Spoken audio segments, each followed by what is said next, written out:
Hello, you're tuning into Đồng Nai radio and television station, coming first with local news. On April the 12th in Hanoi, National Assembly Chairman Vương Đình Huệ attended the conference to announce the resolution of the National Assembly on the election of the State Auditor General for the 2016-2021 term and hand over the work of the State Auditor General. The meeting announced the resolution of the National Assembly stating Mr. Trần Thị Danh, member of the Party Central Committee, Deputy Chairman of the Office of the National Assembly, holding the position of State Auditor General for the term 2016-2021. Speaking at the conference, National Assembly Chairman Vương Đình Huệ said that the 2016-2021 term continues to mark a new development stage for the State Audit Agency with many new efforts and achievements recorded. The chairman of the National Assembly emphasized 4 tasks that the National Assembly wants the state audit to focus on in the next term. Next, Chairman of the National Assembly Vương Đình Huệ witnessed the signing ceremony of the handover of the State Auditor General. On April the 12th, the Union of Friendship Organization of Đồng Nai Province, Vietnam-France Friendship Association, Đồng Nai University of Technology and French Schools in Bien Hoa City held a celebration of 48 years of establishing diplomatic relations between Vietnam and France.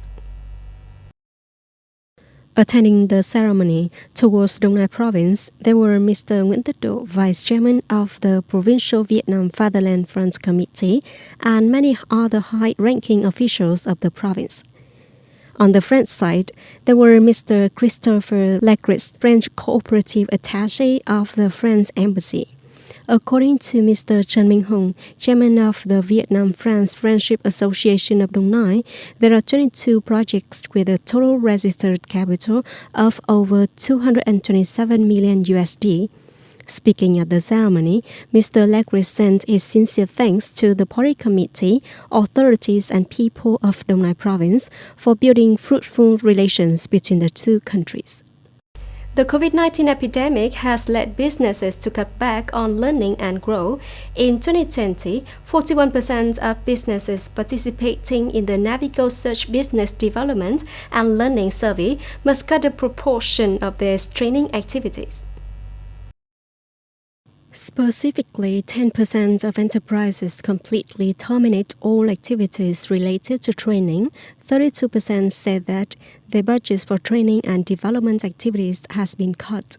According to a recent survey by Navigo's group, 52% of enterprises surveyed that e-learning will be the most outstanding form of training in the next 5 years for their enterprises, followed by training from blended learning includes many forms from traditional to online learning.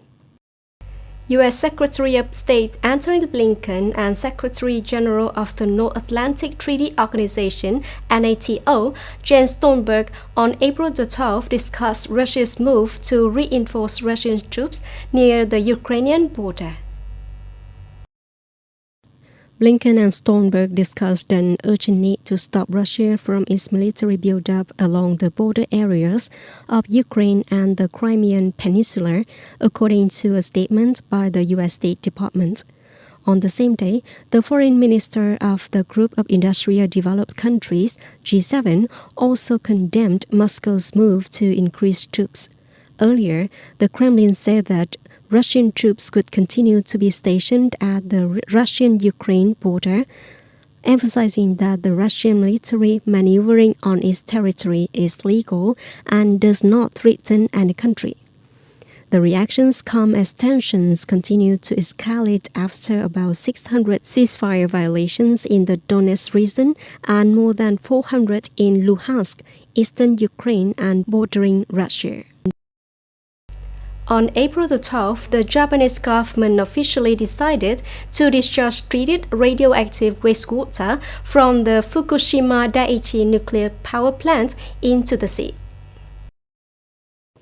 Japan says its decision to discharge treated radioactive wastewater into the sea comes from an assessment that the action will not cause any negative effects on human health and the environment.